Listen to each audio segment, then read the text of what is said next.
Hello friends, welcome back to my channel. So మన చిన్నప్పుడు బెండకాయలు తింటే తెలివితేటలు చక్కగా వస్తాయి అని చిన్నప్పటి నుండి మనకి మన పెద్దవాళ్ళు చెప్పిందే కదా.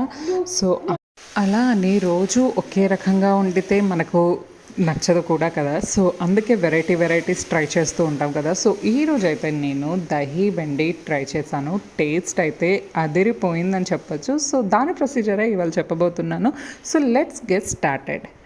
నేనైతే ముందుగా ఒక కడాయి పెట్టుకున్నాను. కడాయిలో ఆయిల్ కొంచెం వేడైన తర్వాత ఏవైతే బెండకాయలను కట్ చేసుకున్నామో అవి హై టు లో ఫ్లేమ్ చేసుకుంటూ టోస్ట్ చేసుకోవాలి. సో రుచికి తగినంత ఉప్పు, కొంచెం పసుపు వేసుకొని చక్కగా టోస్ట్ చేసుకోవాలి. వీడియోలో చూపించే విధంగా చూసారో ఈ స్ట్రెచ్చర్ వచ్చేంత వరకు మనం టోస్ట్ చేసుకొని ఒక ప్లేట్లోకి తీసుకోవాలి. ఆ తర్వాత ఒక హాఫ్ కప్ పెరుగులో నేనైతే ఉప్పు, పసుపు, కారం అండ్ మసాలా, గరం మసాలా ఇంట్లో ప్రిపేర్ చేసింది నేనైతే యూజ్ చేసుకుంటున్నాను. సో వీడియోలో చూపించే విధంగా చక్కగా కలుపుకోవాలి.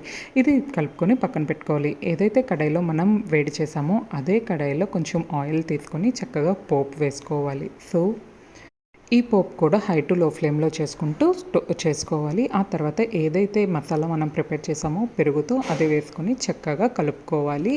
ఆ తర్వాత కొంచెం వాటర్ అయితే వేసుకోవాలి. తర్వాత బెండి వేసుకోవాలి. బెండి కూడా వేసుకొని చక్కగా ఇవి కలిసినంత వరకు మగ్గనివ్వాలి. ఇంకా అంతే, దహీ బెండి కర్రీ రెడీ అయిపోయింది.